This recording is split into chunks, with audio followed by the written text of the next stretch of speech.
Welcome to the virtual version of backyard composting. I am Rhonda Mace, the school outreach person for Chittenden Solid Waste District. Some people may know me as Recycle Rhonda.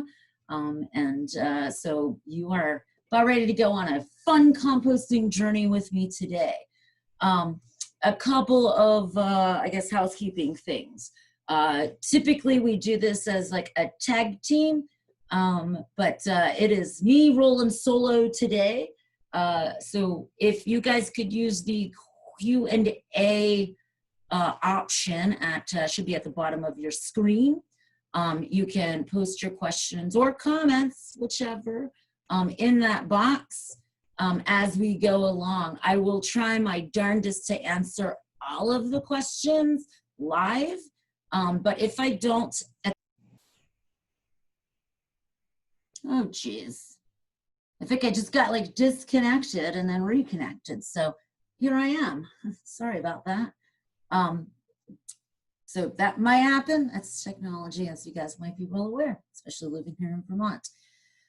So yeah, use the Q&A at the bottom of your screen to put in questions. Again, if I don't get to all of them, I will run a report at the end of this after we're done with the webinar, and I will get all of the questions that you guys asked, and I will answer them personally one by one that way.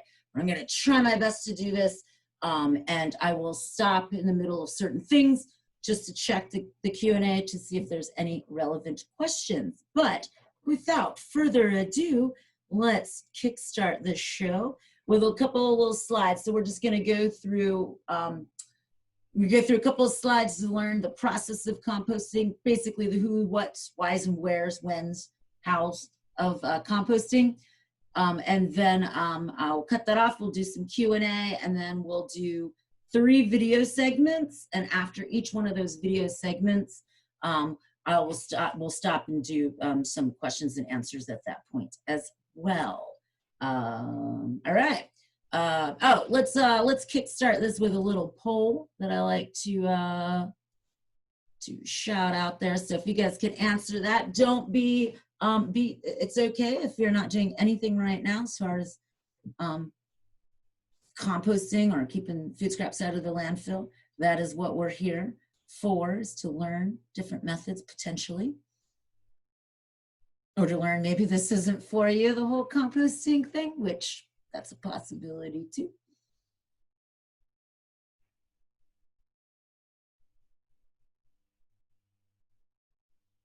Excellent. All right. Ooh, got a worm composter on board. Hot dog. We just did a webinar on Wednesday about worm composting, and there's another one on December 5th. All right, so I'm gonna wrap this up here and share the results with you, but it looks like most people have a homemade system. Or yeah, soil saver, sorry, and then a homemade system coming in second. And then none right now, and some worm composting, woohoo! All right, so let me stop doing that good stuff. So we're gonna launch into the Q&A, okay. Excuse me if I'm not, Ricky or Riki has a rotating drum kind. Yes, so that I did not include in, I realized that this morning. I was like, oh, I've never included that. So the tumbler systems, but we'll actually get to look at something I just recorded a video on using a tumbler. So yes, the tumbler systems, that's what I used when I used to compost outside as well. So here we go. Hold on to your hats, kids. All right, share that, and boom, here we go. All right, so just my name. I'm using somebody else's keyboard who's left-handed, so it's, oh, where am I going? Holy bananas. It is definitely Saturday. Oh, here we go. All right, so when you look at this picture, which of these piles, and it can be more than one, do you consider compost? Pile A, pile B, or pile C? Or it could be all 3. It is at least one of them. So moving forward, and for this particular topic, I will be referring to pile A as food scraps or organics. All right, so because I mean, obviously we're not eating leaves and paper towels, but those that are doing the composting do eat it. So I will refer that mostly as food scraps, and you might hear me refer to it as organics as well. Pile B is finished compost. So if I say compost, this is what I'm talking about, that beautiful, rich soil amendment that you throw into your garden and feed your plants with. Pile C is dirt, all right? And then you can see the big difference between dirt and compost. When you mix these two together, that's when you get a glorious medium for thriving plants, all right? Be it grass, your garden, flowers, or trees. Keep in mind, Mother Nature is composting all the time, otherwise we wouldn't have any plants, and we, the people, would not be here, and many other living organisms. So when I refer to organics, I mean anything that came from a plant or an animal. If it was once alive, it was organic or is organic and can be theoretically turned into compost, food for your plants. All right, so obviously, well, some of you are composting already, and some of you are not, and that's fine, but why are we so concerned about composting? So this is a pie chart of everything that we in Chittenden County sent to the landfill. This is just one of 14 counties in our state.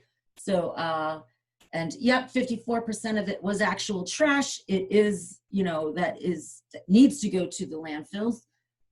However, this 46% of what we send to the landfill is actually compostable or recyclable in one way, shape, or form. So we can take this 258 million pounds of trash per year and cut that down to about 140-ish pounds of trash per year. Not only are we cutting back carbon emissions, but we're also saving space in the landfill because we only have one. And this is what it looks like. All right, so this is located in Coventry, which is about 73 miles from Williston. That's where I'm at right now. So, and we've only got one of them. And so when Vermont passed the Universal Recycling Law, or Act 148, or whatever you want to call it, to ban food scraps from the trash, one of the reasons was because how much happens to our stuff in the trash? So I'm going to give you a moment to take a look at what you think this is. These are, I should say. Yeah, you guessed it. Well, hopefully anyway. They are carrots, all right? These carrots were dug out of the landfill, and they are 10 years old. For those of you that do composting in your backyard already, or by worms, or other methods, you know that it doesn't take 10 years for carrots to barely change. Yeah, they're black on the outside, but they're still orange on the inside, and they are still look like carrots, in the shape of carrots. That is because in a landfill there is no oxygen. Once they all get covered up, there's no oxygen, so food scraps are not turning into compost. And I know we all want to believe that it is, but it is not. It is the byproducts of anaerobic breakdown, or without oxygen is water, a lot of water, and methane gas. And methane is a much stronger greenhouse gas than carbon dioxide, by more than 20 times stronger, as a matter of fact.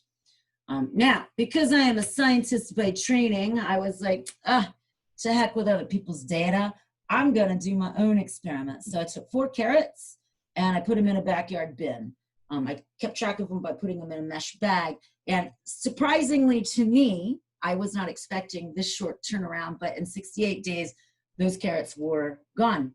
And we were left with very delicious, well, if you're a plant, delicious compost. That was a lot faster than I thought. This was done in July and it was pretty warm, but there wasn't a lot of attention given to this either. I went out once a week and pulled out the bag and weighed them and took pictures of them. And this day 14 were pretty slimy, hence me leaving them in the bag at day 20. But they didn't get a lot of aeration either, just not at all actually, until I took them out. All right, other reasons we love composting, or I love composting, is very covered safe space in the landfill, reduces greenhouse gases, but we are recovering resources. And although we may think of it as garbage or icky food scraps or stuff that needs to get out of your kitchen, these are delightful resources that can fairly easily be returned back to the place in which they came, Mother Nature. They provide food for the plant. Plants definitely get energy from the sun, but they still need nutrients from the soil. And the way they get that is through organic matter breaking down constantly. But if we're doing it at a more rapid rate and then adding it, say in the spring, man, your plants will love you forever. It stabilizes the soil and it makes the soil retain the water, something that I noticed very much this summer, especially in one garden. I moved into a new house, and one garden I threw in a whole lot of compost. In the other garden I was like, I just don't have enough compost and time. So I didn't. And holy bananas, what a difference it made with water retention. I was shocked myself. Disease resistant, one of my favorite traits of compost, or benefits of using compost, is that it helps plants build resistance to bug attacks, fungal, viral, bacterial attacks, all sorts of pests in the garden. And I'll show you a slide next that's explains it pretty well in a visual. And it reduces nutrient runoff into Lake Champlain, which equals less algal blooms, or at least we hope. I'm sorry if you're hearing a lot of background noise, but I'm in the office and I forgot that they clean on Saturdays. So the cleaner folks are generously here cleaning. And so if you hear background noise, my apologies. You kick out that smelly trash can and, well, it's the law. So this is a cool study done, and I'll guess it is one study that I pulled out. More research needs to be done on this topic of disease resistance when using compost. But if you check out this column, so this was sand injected with Pythium, which is just a mold, all right? Planted cucumbers, wheat, and pea. In this column, it was compost injected with the same concentration of Pythium. And as you can see, the cucumbers germinated, the wheat germinated, and the peas germinated. Not only that, their root stock is looking pretty good for some seedlings. And again, yes, one study, but it is one that I hold tight. All right, so many different ways that we can keep foods out of the trash.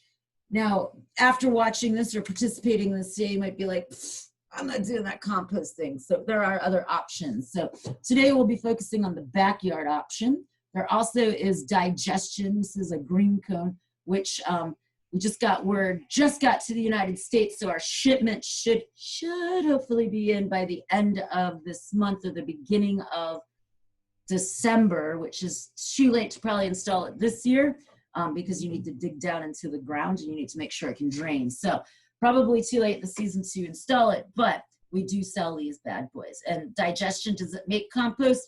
It literally like washes away the nutrients into the soil. You can compost with worms, which is my preferred method because they're awesome. And there's a lot of different benefits to composting with worms. You can find a farm and feed it to chickens. You do need to be careful what livestock you are feeding it to because there are a lot of restrictions on pig feeding, unless they're their own pigs, of course. Or you can use the pick up or drop off option of food scrap, keeping them out of the trash. But today we're going to concentrate on compost. Now, who's doing it? Don't raise your hands, guys, because it's not you that's really doing the composting now, is it? No, it is our fabulous compost players, our compost critters. We like to categorize them in 3 categories, and to remember them better, we call them the FBI agents, and each letter stands for a certain category of compost critters, all pictured here. Be careful with this one, all right, because it includes my friends the worms and my friends the isopods. But let's see if you got it in your head. Boop, boop. Fungus, bacteria, and invertebrates. All three of these are compost critters, and will be breaking down your food scraps or your organics in your backyard to turn it into fantastical food for the plants. We are going to be, so in the backyard, these guys, the bacteria, which we often think of being as icky and yucky and making us sick, but these are the good guys. These are the workhorses. They're going to be doing most of the composting. Fungus plays a big role too. And even though you recognize them as mushrooms, that's just the fruiting body. Fungus like spreads through the whole pile and out into the ground. They're incredible organisms. And then, of course, especially in your backyard, invertebrates, my favorite compost critters. But they are a little less finicky than these two guys as far as compost piles go. Here is a natural Mother Nature's compost pile. So at any time in nature, this is what you will be finding, or these are the compost critters that you can be finding out in the wild. And I find it very fascinating. And a lot of these you will find in your own backyard compost pile as well. So just like you and I, the compost critters need, the FBI agents need 3 things to survive. You got it: water, air, and food. And again, we are trying to keep pretty much the fungus and the bacteria happy. You'll hear me refer to those two as microbes, things that we can't really see with the naked eye, although we can see some fungi, fungus with our naked eye. But we're going to keep them happy. We're making a spa for them is basically what we're doing with our food scraps and leaves. Woohoo! So you want to make sure your piles are at about 60-65% moisture. This is one of the top 2 backyard composting mishaps that I have run across in my years of doing this. So a lot of people don't think they need to add water to it. It's not a big deal, but that fungus, that bacteria especially, need that water to move around and to replicate. So you want it at 60-65%. Don't know what that is? In the videos, we will address the squeeze test, and you'll hear many times, probably through this whole webinar, that my motto is dirty hands are happy hands. Dig into the bottom of that pile, grab it, give it a big squeeze, and if you get a few drips of water, man, you are golden. 60-65% moisture. If it's Niagara Falls coming out of your hand, it's a little too wet, and you can just add some extra leaves to soak up that moisture.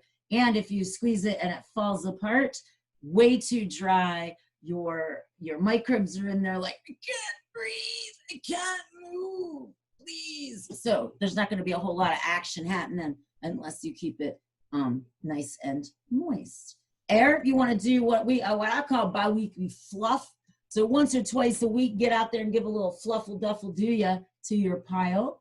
If you are using a tumble system, this is the easy part, because every time I add food scraps, I just give it, 7 tumbles. I'm a little weird, but 7 tumbles to make sure it's getting aerated and such. Food, that's going to vary. The amount of food is going to vary. It's going to be based on how much food scraps you guys generate in your household. So the microbes are finicky. Now those invertebrates, they'll eat just about anything, including the microbes and each other. But the microbes really like what we call green and brown food. I'm going to just hang on here and see what questions we have, if I can get my doodad to work. Oh, we only got one anyway. Oh, okay. Got it done. All right. Fantastic. You guys are superb students. All right. Oh, now let's keep going this direction, Rhonda. There we go. So brown food is the carbon source, or carbohydrates. It's what provides the energy that these guys need to get the job done. Now, think of bacteria. So one bacterium can replicate into 5,000 bacteria in 4 hours. Energy. They need a lot of energy. As a matter of fact, they need 3 times as much energy as they do protein, which is your food scraps and grass clippings. All right, so for every 1 bucket, I don't care what size it is, and we're talking volume here, for every 1 bucket of food scraps or grass that you guys add to your pile, you will want to follow that by 3 of the same size buckets of brown food. That brown food can be fall leaves, straw, wood shavings, or even shredded paper and paper towels, as long as there's no like cleaning chemicals on them. I compost with worms, but I have to balance out my worm bins as well because there are a lot of microbes doing the work in there as well. And so I still have to do a 3-to-1 ratio. So for every bucket of food that I add for my worms, I will add 3 buckets of soaked shredded paper, newspaper. So doesn't matter what kind of composting, you still need that balance. This is mistake number 2 or issue number 2 I see in backyard piles. All right, so there are 6 general steps to composting, and we will address these in the upcoming videos. The first video will be container selection and site selection. The second video will be materials to compost, building the pile, and then being patient and just letting it compost. And then the third video will be how to harvest that black gold. So guys, let's get composting. Woohoo! All right. So let me see. No questions from anybody. All right. Well, either I am doing a fantastic job or I have just bored you guys to death and everybody is sleeping. But anyway, let's hope that's not the case. And again, if you have questions, use the Q&A box at the bottom, please. So what we'll do is, let me get out of this doodad here. Sure. What we'll do next is we'll jump right into those videos that are going to address the 6 steps of composting. And after each one, I will stop and check the Q&A box of Rooney. So first up is site selection and container selection, brought to you by Ethan Houseman, our business dude. So if you've decided that you want to pursue backyard composting, and that's not your only option, there are other ways you can do it, like drop-off composting. But if you're interested in pursuing backyard composting, then you have some decisions to make about how you want to do it. There are 6 steps to that process of backyard composting, starting with choosing your system, choosing a site or siting your container, the materials you add to it, picking the right materials, building your pile, letting it cook down or compost, and then harvesting from it, using it in the garden. So starting with what container or system you want to use. You have a few basic categories as options. One example is our soil saver over there. This is a very basic system. It is just a plastic box. Does not have even a floor in it, in fact, but you can either put it on something like a piece of plywood, or you can just let it rest right on the ground. It is easy to open, but does lock down. So one of its features is that it secures from pests, and it is very affordable. On the downside, you will need to turn the material by hand, so it's a little bit more labor intensive, but durable, simple, functional. If you're interested in getting a little bit more creative, you can build your own composting system.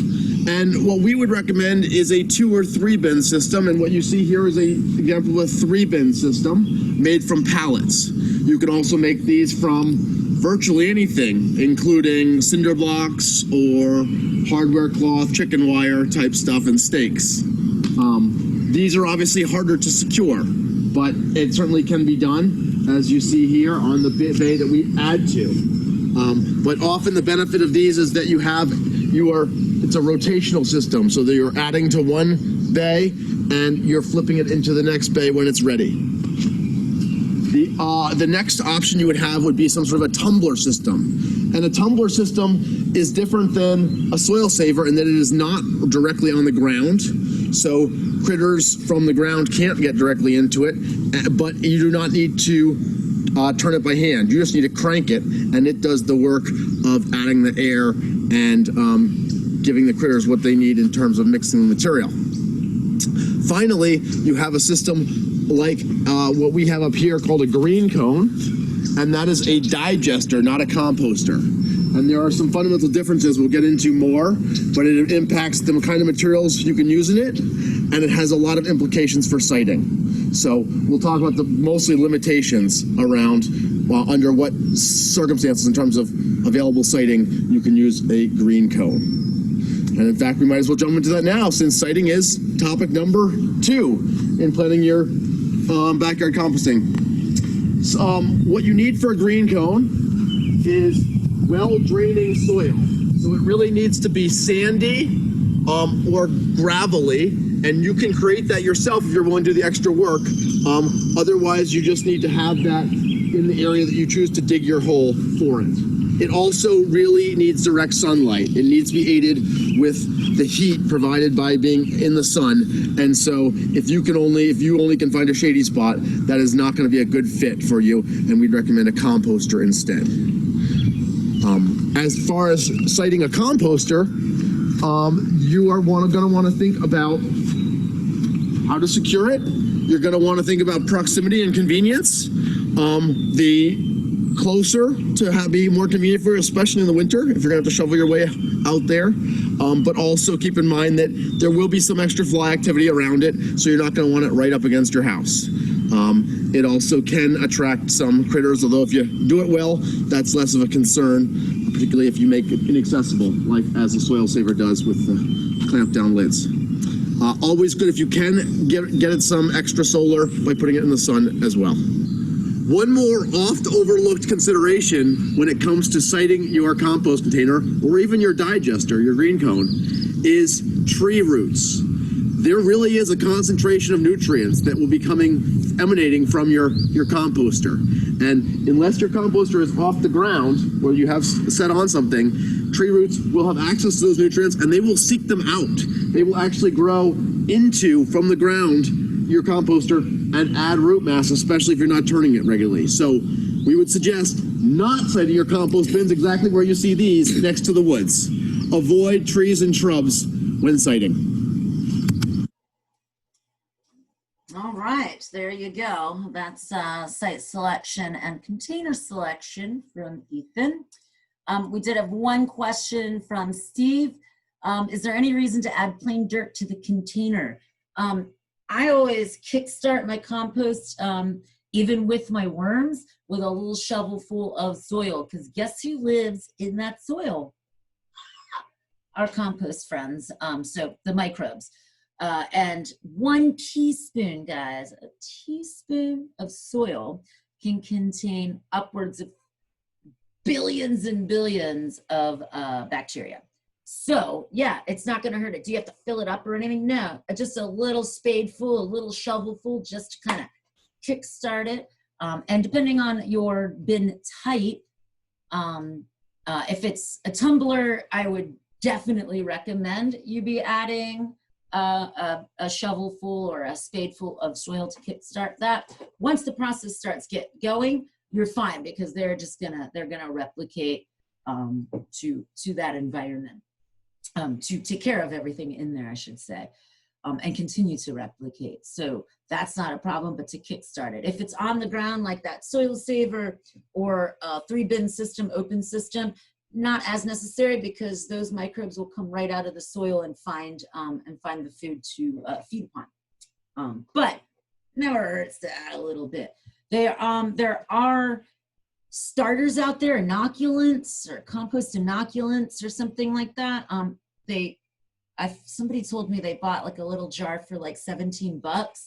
And I'm not saying they work, because they're just dehydrated microbes, but it's probably a very similar community of microbes that's right there in your soil. So, I mean, if you want to spend it, it's not made to judge you, but I'm saying let's save a couple of bucks and just use some soil to kickstart this process. All right, we're going to go into the second video, which is materials, building the pile, and kind of being patient and letting it get started. Now, this is a little longer video, it's 17 minutes, so I'm gonna stop it in the middle if there are questions and answer those as we go along. And if there's not, just kick back and enjoy. So here we go. Oh, actually, not quite yet. I was just joking. Whoa, and all right, here we go. Oops, let me get out of that a second. It's a lot harder when you're flying solo, I'll tell you that much. All right, here we go. So now I'm going to demonstrate how we use our 3-bin system, our homemade system. The third bay, as we call it, is for our leaf storage. So that's where we store our leaves. So basically we're working with these 2 bays.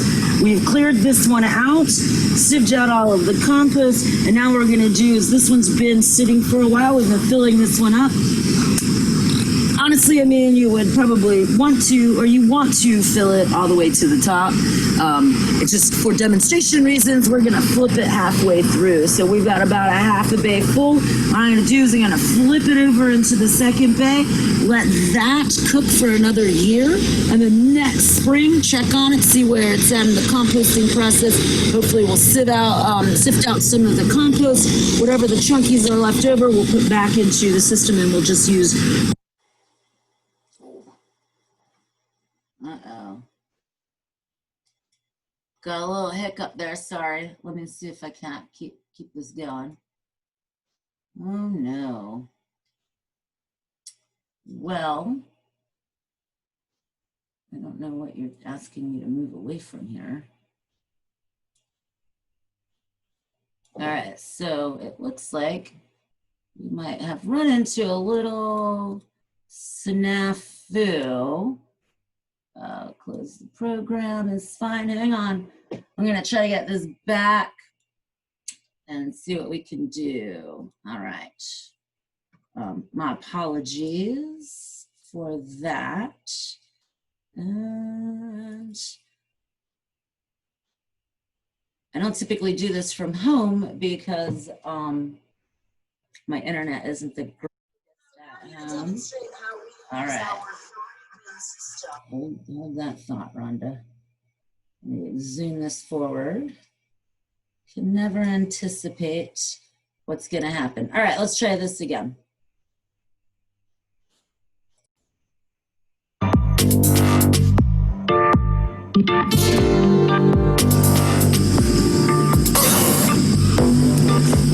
So that pile will sit there for the next, till next spring. Just kind of hanging out. I will check on it every so often, give it a little water and dry times. Right now, you saw with that squeeze test, it's looking pretty good.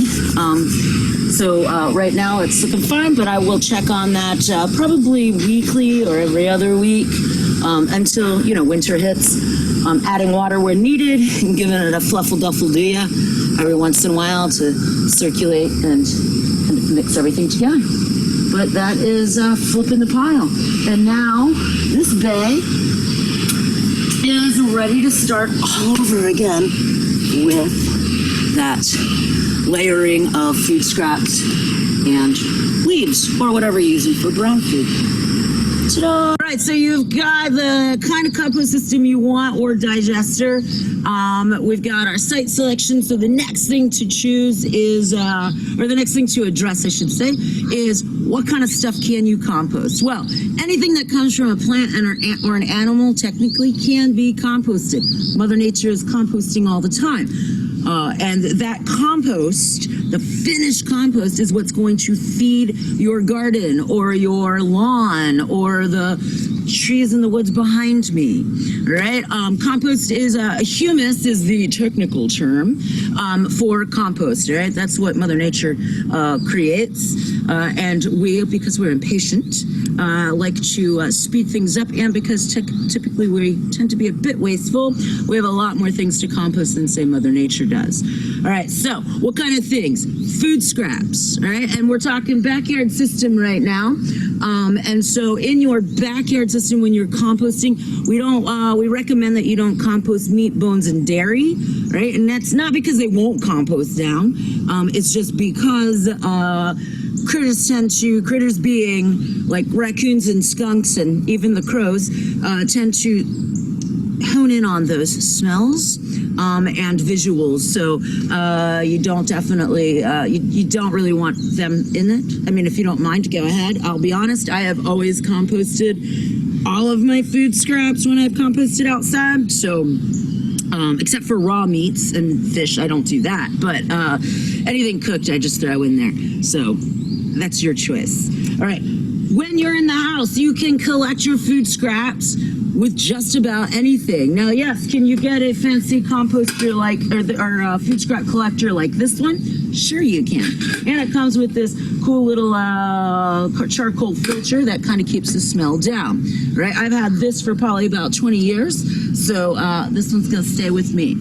All right, because I'm going to keep using it. But if you're new to the game of food scrap collection, you can use anything out there. And as a matter of fact, we recommend that you do reuse whatever you have in the house, all right? Because as you know, reducing and reusing is a more important step than even recycling, including recycling your food scraps. So here we've got an old ice cream tub. We've got coffee container. Even those little lettuces that you buy in the plastic containers can be used. And all of this fits very nicely right in the fridge, so you can keep those smells down as you're collecting food scraps, all right? Or this giant coffee thing. So again, you can collect in anything. If you want to collect at home and or collect in your kitchen and then take it to a larger bucket outside, which is what I do in my house, then you can collect in anything. So here I've got an old Home Depot bucket that I had sitting around, and that's what I store all of my food scraps in until I am ready to compost them. All right, in a big batch. So, food scraps. So without food scraps, and as we learned earlier, those microbial friends, our bacteria and the fungi, and even the invertebrates, especially outside, so those FBI agents really enjoy a certain recipe. All right, so we're going to keep in mind 3 parts brown food, like leaves, straw, wood chips, sawdust, shredded paper, all of those little newspaper things you get in the mail. Shred those up and throw them in the compost pile. Why not, right? So all of those brown foods, you want 3 times as much brown food as you do your green food, all right? Green food being all of your food scraps, all right? High in nitrogen gives them the proteins they need to replicate. The brown foods, and today we're gonna be demonstrating with leaves, all right? Brown food gives those microbes the energy they need to get the job done, all right? So now we've got our what we would call feedstocks, that's the technical term, but all of the stuff you need to build a healthy, successful, and delicious pile of food scrap, of compost. All right, so we're gonna use our backyard 3-bin system here. And we had already turned over our working bay, all right, our working side. This is the side that's gonna be cooking down. We'll talk about that in a minute. So how do we build this pile? All right, again, keeping in mind that 3-to-1 ratio, very important. Also keeping in mind 60 to 65% moisture is really critical, and probably one of the top mistakes I see in backyard composting is that people don't think that they need to water it. Well, like you, those microbes, they need water to survive. So what I'm gonna do here is we're working on building it. It's kind of like layering a lasagna, if you will. You'll hear the lasagna method a lot. All right, so I'm gonna actually just kind of dig a little ditch in the middle here, all right? Like such, with my handy dandy pitchfork, all right? This is Ethan's favorite composting tool, the pitchfork. All right, I've got my bucket of food scraps here. All right, it's about 3/4 full. And I'm just gonna dump all of that right in the middle, right like that. All right, then I'm gonna take my bucket and I'm gonna stuff it with leaves. How many buckets of leaves do I need? 3, because I have about a bucket full of here's 3. All right, easy as that. Right like that. I'm gonna spread it out a little bit. I'm actually gonna use some leaves to throw around the sides too. I like to kind of insulate it from smells and attracting critters. And critters being, again, the skunks, the raccoons, all of that stuff. So I'm just gonna use what's left in here to kind of insulate around the outside. Now, I tend to be a bit of a lazy composter sometimes, so I like to throw a few sticks and twigs in there. It creates air pockets for these guys to breathe. All right, so I'm just gonna shushle that around the outside a little bit. Give it a little insulation. All right, so now the last thing to do, probably got like a little food scrap stuck in your bucket here. Maybe you have running water out there. We do not here. So you got a bucket of water here. I'm just gonna give this bucket a nice little rinse-a-dinsel-do-ya. And I'm gonna pour that right over the top of my pile. Right like that. And this pile's pretty dry. So I think what I'm gonna do is go ahead and add a bunch of more water, even though it did just rain. And it's gonna rain later on this week. But because this is nice and open, it will dry out pretty quickly, and it's really windy here, so it'll dry out. You wanna keep a check on that, all right? So, we're ready to let that cook, all right? All right, I'm just gonna pause that for a second just to answer a few questions. With winter coming down upon us, people are asking a lot about what happens when it starts getting colder. I would turn your compost pile up into the point where it's like frozen, and you can't, because it will freeze. Most compost piles will freeze solid. Some of them will stay a little bit warm on the very, very middle. It may not freeze solid then. Couple of different recommendations for that is keep layering up your compost throughout the winter if you have access to your leaves and they're not frozen. Or you can save your food scraps in a bucket, just let them stay frozen outside until spring, let it all thaw out, and then build your pile up. Or take your food scraps over the winter to a drop-off location and compost that way. So there are a couple of different options. So when I used the tumbler system, I used to just add my food scraps to the tumbler and nothing else. And then in spring, when it thawed out, I would just stuff the thing full of leaves, give it lots of tumbles to mix it all up. And man, oh day, it just like caught on fire. It got really, actually very toasty because as your microbes are eating up the organic matter, they're creating heat. And so in that case, then it will get toasty. Your pile will get toasty. All right, so let me finish this bit up. Until at least the next time. So we'll continue to build this pile up. The bigger the pile, the hotter it's gonna get in the middle. And as you will see from Amy McVeigh, she can get her piles up to 140 degrees Fahrenheit. All right, so then this middle pile we turned over, and this is cooking away in here. So this is gonna cure or cook away for maybe probably another year. So if you're looking for compost in like a year, less than a year in your backyard, it may happen. I'm not saying it's not gonna happen, but it's probably not that likely, especially in an open system. And these are pretty large bays. Typically you want 3 by 3 by 3, all right? And fill it all the way up and then let it cook down. That will get the heat going, and that'll give that perfect environment for the microbes to start partying and go ahead and kick up that heat a little bit. So this is cooking, and I wanted to show you guys the moisture level. So we talked earlier about the squeeze test. My motto is always dirty hands are happy hands. So dig on in there. So if you dig on into this compost pile, and yes, it did just rain. Woo! Look at that, Mac Daddy. So there is one of those FBI agents, the Fantastical earthworm, all right, night crawlers. These are not composting worms, all right, don't confuse them, but they do like the compost pile because they're eating a lot of that broken down soil in there. So Ethan, can you show us what a perfect moisture, or good moisture content in our compost pile looks like? Sure. We're going to hope that this this compartment here has stuff that's a good example. So digging down beyond the leaf layer, there are more leaves on top to get a good mixture. We are going to give it the squeeze test. So I'm going to, if I can wring water out of it, it is too moist. If it retains its shape, it is just right. Let's give it a shot. Cannot wring any water out of it, but I certainly can make a nice compost ball. Excellent. Thank you.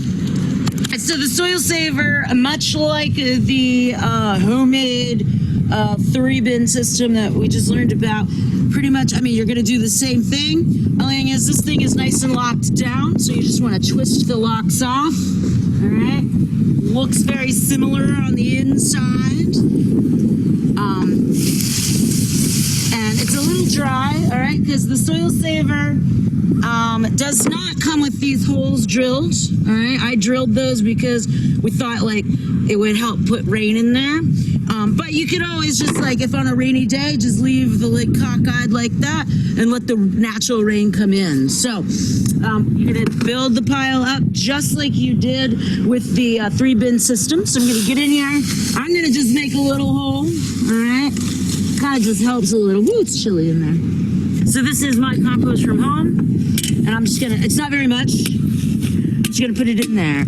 Now you'll notice too that I included some paper. I lined my compost bin at home with paper, so it's not as a hot mess to clean out at the end of the day. I also have some parchment paper in there, but I'm just gonna put that in there. I can cover this back up, all right? And because I added a little bit of leaves, a little bit of food scraps, I'm just gonna come over here and kind of guesstimate this is about 3 of those, or at least 2 of those, and just kind of spread that over. Now, you want it to be like squeeze. So if you check this out, like if you dig down a little further, and I get in here and I squeeze my compost, falls right apart, all right? Squeeze, falls right apart. That's not what you mean. That is way too, not enough moisture, all right? What you would rather is, maybe if we dig down deeper, it's nicer down in the bottom. We'll see. So what you want is, yeah, even that's too dry. The whole pile is too dry. So all we need to do is add a bunch more water. So thankfully, I brought a bunch with me. And so that's how I would be fixing this pile. Probably even a little bit more. I'd probably just be dumping some in there like that. Because if it gets too wet, you can always add more leaves. It's kind of to level it out. All right, so we're ready to go. Boom, done. Put the lid back on. Snap it back down. Nice and secure. There, you've just created your soil saver compost. All right, we are taking the maiden voyage of the Yura here at Green Mountain Compost. This is Recycle Rhonda, and I am gonna start adding in materials. So if you see, this is a dual chamber tumbler composter, kind of the Mac Daddy, because it's got all this foam and insulation and stuff, and it's quite expensive. But you can watch Ethan Hausman does a great description of this in the video series, Recycle Rhonda's YouTube channel, which I think you probably should be watching right now. Anyway, I just wanted to show the first time we're putting stuff in. So we've got food scraps, all right there, just from my kitchen. And we've got the browns. Again, keep in mind, just like any composter, you're going to add 3 times as much brown food as you are your food scraps. And then I just added 3 times as much paper towels into that. I'm sorry about that. For the brown food. And now I'm gonna latch it down here. Right like that. And give it a tumble. Woo! All right, thanks for coming along on our first voyage of using the Yora Tumbler composter. Have a great day. Okay, so that was yeah, it's a little hard filming by yourself, like, and on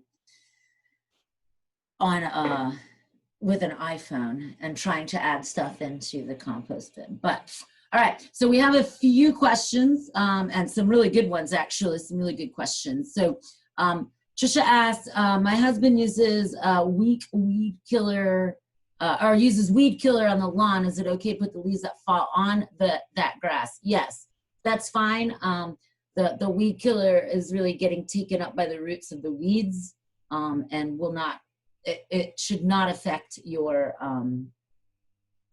compost at all, or should not even affect the fall leaves. So I wouldn't worry about that. I would not be adding your grass just because it's in the soil and the grass is probably taking up those that pesticide or herbicide as well. So I wouldn't use the grass in your compost, but the leaves are fine.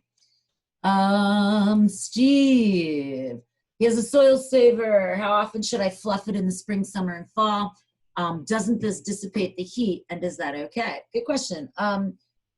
You can fluff it as much as you'd like. The soil savers are harder to get into and to actually fluff. They do make these like auger-like things, and this weird thing showed up after we did this filming, because most of that filming was done early in April, end of March, early April this year, and then some other ones. We're going to be redoing those videos for next year when it warms up again. But we somehow acquired this weird thing that like digs down into the compost, and then it has these little wings that flop open, and when you pull it up, it fluffs up the pile. Look for one of those, or they do have compost churning auger things that you can spin down into it and then pull up, and it'll fluff up. I find I thought the contraption was weird and like just, oh, here we go, no more tchotchkes, but it actually surprisingly works really well for the soil saver. You can also get, I have like this tiller, like hand tiller thing that has like 4 prongs on it. And I just you can just jam it in there and give it a twist, twist, twist, just to like open it up a little bit. I would say, 1 or 2 times a week. It will not dissipate the heat. And it doesn't matter because you're oxygenating the pile. You're giving those microbes oxygen. So it'll only increase the heat.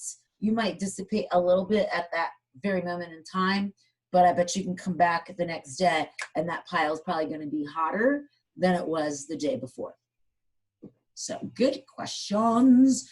Our newspaper is a non-toxic. So the most newspapers that I've researched anyway are using soy-based ink. Do not use that glossy stuff though, like the coupons and some of the store advertisements that are on that glossy paper. Don't do that because they don't know what that glossy stuff is. I don't know how they make it glossy, and they probably have very different combinations of methods and techniques they use to make it glossy. So no glossy paper, but regular newspaper, fine. I've been using newspaper in my worm bins for nearly a decade, and they are super sensitive critters and they love it. Delicious for them. Parchment paper. Oh, is it compostable? I ran into an issue the other day. I did a webinar and told somebody it was recyclable. And then I realized, I guess not all parchment paper is created equal. So the parchment paper I use is actually certified compostable. So there's no weird stuff in it. It is literally just paper. So check your box for your parchment paper to see if it is certified compostable. So my apologies about that. That will be something I rectify in the new batch of videos for 2021. But so the parchment paper I use is just straight up paper. And so yes, that can be composted. But I guess not all parchment paper is created equal. And wax paper is very different. So wax paper can be just wax. It can be wax and petrochemicals. So don't ever do wax paper in your compost or drop off compost. Just throw that in the trash just to be safe. I have a soil saver. How far down do I dig to fluff it? Get down as far as you can. Open up the little drawer on the bottom and see like where you are as far as like how much compost you're actually creating. Try to get down to the bottom and just give it a little fluff, fluff, fluff. I find using a pitchfork in the soil saver is really hard. And I tend to lean it on the side of the soil saver, which probably isn't good for the stability and longevity of the soil saver itself, which is why I like that little auger thing that magically, I guess maybe the soil saver fairy brought it. I don't know, but it just appeared and it works really well. And I will try to get a picture between now and when this email goes out. So there'll be a follow-up email to this webinar tomorrow. I'm not sure if I can make it over to Compost today to take a picture of that auger thing, but I will try my best to get it done so it can get out into the email to you guys. When do you stop adding food scraps to the first bin so it becomes ready for the second bin? Just fill it all the way up. And so when I used to manage compost operation at a community garden, we didn't use food scraps. We just used garden waste or garden stuff, trimmings, which take a lot longer to break down because they're much more fibrous than, say, your food scraps. But we usually went through a 3-year system, so we would use one bin for an entire year, fill that up at the end of the year. Then in the spring, we would take bin 1, flip it to bin 2, and then we would fill up bin 1 for a whole year. And then the following year, we would take bin 2, flip it to bin 3, flip 1 to 2, and then use 1. So it was a 3-year system, if that makes sense to you. But I would fill it as high as, I just use it for a year. And then that's what we started doing at the demo site at Green Mountain Compost, is we're just gonna fill that one bin for a year. And then, so when we start filming next year, that flipping the pile part will be whatever I added or whatever was added for this entire year. So 1 year we'll use it and then flip it over and then let the second bin go. And just kind of ignore it, let it do its thing, and then work with bin 1. So I hope that answers your question.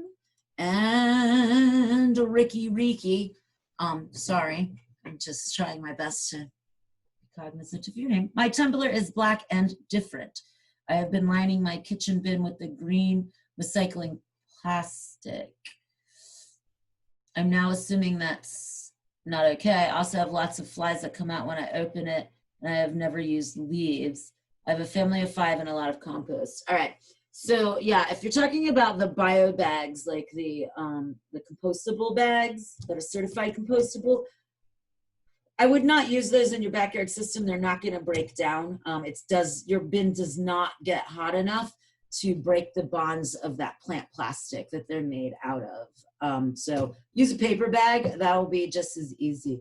The reason you have flies in your compost in your tumbler is because it's really out of balance if you're not adding any leaves to it. It's just food scraps. It's probably very anaerobic or no oxygen in there. So your compost, the microbes that are in there are a very different community than the composting microbes and those FBI agents.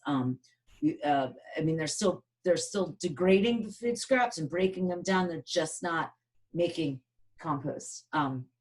So get some leaves in there now before it gets too freezy cold. I just kind of gauge how much you have. If it's a half of the black tumbler, then, and I like those black tumblers because they actually absorb a lot of the solar heat and heat it up a little bit in the spring, and they thaw out a lot faster in the spring. However, so yeah, just stuff it full of leaves and get the family out there. Why you have to do it. Get the family out there and start rolling that bad boy and really mixing it up and giving it a lot of air before the super cold weather comes in. and that should rectify the situation. You are going to have flies. I mean, it is part of, they are a compost critter, and fruit flies are coming in on your skins. That's why I think it's really, I find it really, really helpful to keep your food scraps in the fridge until you're ready to compost them, if that's possible, because then the flies, they can't develop in the fridge. It's too cold for them to develop in there. And any adult flies typically will die in the fridge temperatures. And then mix up your, and then cover it all up. In a tumbler, it's a little different because you're not covering stuff up, but in a stationary system, you can do, like I said, insulating it against those smells for the flies as well. So you can do 2, 3, 4 inches of leaves just to insulate, and then below that, it will be composting under there. I hope that helps.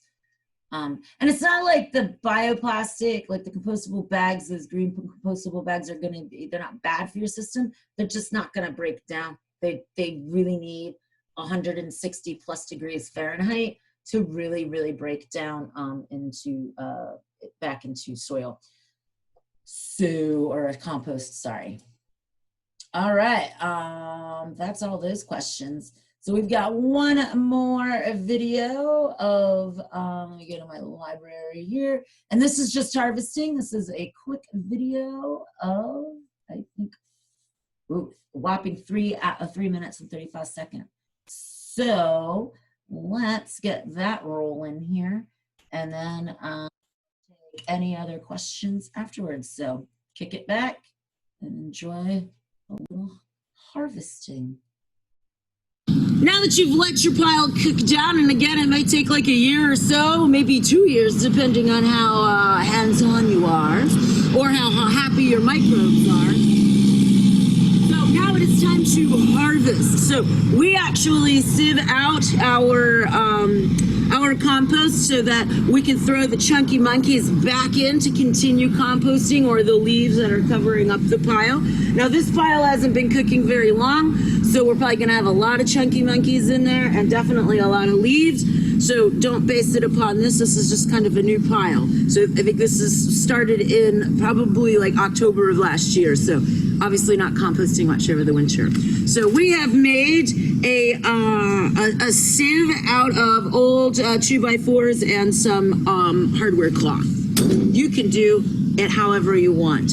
This is the time to engineer, guys, all right? Get on those engineer hats. So we're just gonna dig down in here, and we're just gonna throw it on here. Now, it did just rain, so this is like really wet stuff too, but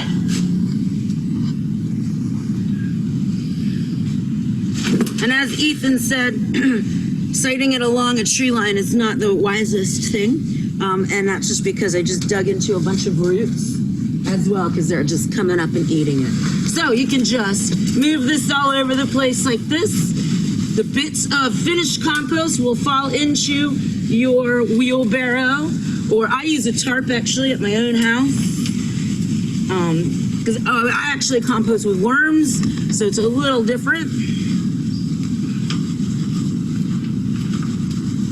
And all right. And typically you wouldn't do this when it's like saturated and wet like this, but sometimes you just got to take opportunity where opportunity lies with the weather these days. All right, so like I said, this isn't cooking down all that long, but we're gonna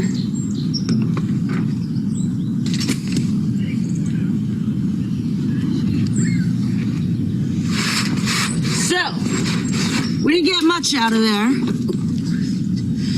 but we did get, that is the finished compost right there.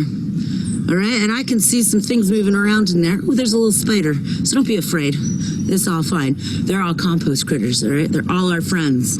All right, so this stuff is ready to go on your garden and feed those bean plants, feed those spinach plants, or even your flowers. Now, harvesting from the soil saver is very similar, except you got a little door right here. And again, I don't really know what to expect in here. So you've got a little door and you can just kind of shovel it out from underneath. Oh, look at that. All right. That actually looks pretty darn good. So there's some eggshells in there. Is that going to hurt your garden? Absolutely not. They will break down eventually, all right? So don't worry if there are little pieces of food still left in there uncomposted. You can just turn that right into your soil. It's really not that big of a deal. So that is Harvesting 101. All right, there we go. So just as a little bits of information is that Ethan and I were never in charge of this demo site, but prior to last year. It was always a community outreach person, and we don't have one right now. And so he and I decided to take on this task, and I decided to be like the queen of compost and do our demo site. So a lot of what we had to work with, we had like no idea what to expect. And again, this was filmed in late March, early April of this year. And we were just like, oh, and we're at Compost and it gets really windy. So we had to get there at like 7 in the morning. And then it was a lot of trial and error. But hopefully next year will be much better and we'll have a better system and different systems to show. And like the Yura tumbler thing that I was showing in the maiden voyage, which is doing really well. And I took a temperature of it a couple of weeks ago. It was 106. So most people are not going to see their backyard piles get above 100 degrees Fahrenheit. Unless it's like 100 degrees outside, which this summer, who knows what to expect. But the fact that tumbler got to 106 on like a 45-degree day was shocking. It was very expensive, and I want to say it's like Swiss or something like that. But that foam hopefully will insulate it so it can compost all winter. That is an experiment we're working on this year. So we will let you guys know next year whether it actually composts year-round or if it does freeze at some point in time. I think as long as we keep the microbes happy and keep feeding them, should work, but we'll see what happens. Life is all about experiments, right? All right, Dave's got a question. What things can the Williston Compost Center handle that you cannot or might not want to handle in a backyard composter? Meat, bones, dairy, hair, lint, greasy pizza boxes, other items. Good question. All of that, you can bring it to, so right now Green Mountain Compost is we're going through huge changes at our compost facility. So all food scraps from residents are gonna be going down to, you'll be heading down to the Williston drop-off center we moved the dumpsters down there. To keep you guys safe and out of the way of ginormous trucks coming in and out and causing a lot of extra traffic. So we didn't want anybody to be injured or accidents. So we moved those dumpsters down to the Williston drop-off center. They will move back when we're finished with our, it's 2 different construction projects. But yeah, you can bring that down, and you can bring it to any drop-off center, not just Williston. But yeah, so you can bring anything that came from a plant or an animal there, including pizza boxes. You can compost. I throw pizza boxes in our demo site. Between the soil saver, the 3-bin system, and even the tumbler, I just rip them up and throw them in there, and it all seems fine. And we've got plenty of critters. Trust me, because it's an industrial compost site is where our demonstration site is. So there's a lot of critters interested, and we haven't seen any. I have not seen any signs in any of our demonstration bins. But yeah, good question. You can bring that all, Dave, to the drop-off center or to the Williston drop-off center or any of the other drop-off centers. Excellent. All right, Steve, love oh, you are very welcome. No problem. Are eggshells okay in compost? Does the relative quantity matter? All right, Eve, good question. Get this a lot as well. I mean, I don't know, unless you have like a chicken farm or something. I don't think you're going to overwhelm your compost pile with eggshells. They can be on the alkaline side and you can throw pH off, but I don't think that you really have to worry about that. I feed them to my worms, but obviously not in like eggshell size. So I just save my eggshells and then I throw them, like after I make something in the toaster oven, I'll pop those shells in on a tray and let them like just dry out. And then I stick them in my my spice grinder and I grind them up to like little dust. So it helps the worms like digest their food better, but it also adds calcium into the compost as well. And the same thing will happen. And it might take a long time for your eggshells to break down. Like I said, having eggshells in your compost and spreading it on your garden, not a big deal at all. All right, any other questions out there?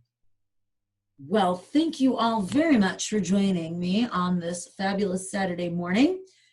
You will get a follow-up email tomorrow at 10 a.m. In that email, it'll have like a little feedback form. I would greatly appreciate positive or negative feedback. I'm always trying to hone my my education skills and make sure that you guys are getting the most out of the time that we spend together. So please fill that out. I'll also have a resource list in there for you guys too, and my email, so you guys will have unlimited access to me for your compost questions. This webinar has been recorded and will be posted on Recycle Rhonda's YouTube channel. There'll be a link in there. Since today is Saturday, I'll probably get to it Monday. So by the end of Monday, let's say by 3 o'clock on Monday, it should be posted on my YouTube channel. So check that out. There's also a demonstration on how to site and prepare your site for a green cone digester on the YouTube channel as well, plus some CSWD backyard composting, some staff, different staff that do backyard composting too, just as a demonstration. So check it out if you've got nothing better to do. All right, so you guys have a safe and happy Thanksgiving. Enjoy, and I will check you on the other side. Compost on, my friends, compost on. Oh, 2 questions, sorry. Thank you, thank you. You are welcome, and you are welcome. Hot diggity, dog diggity. And there, there'll be a link to a webinar, to a worm webinar that I'm doing on December 5th. It's a Saturday as well. So if you're interested in that, you can sign up for that. There's a limit to 15 people, but I think I'm gonna open that up a little wider. So I will do that as soon as I'm done doing this. All right, you guys have a spectacular day. Happy Saturday. Take care. You are all very, very welcome. Thank you.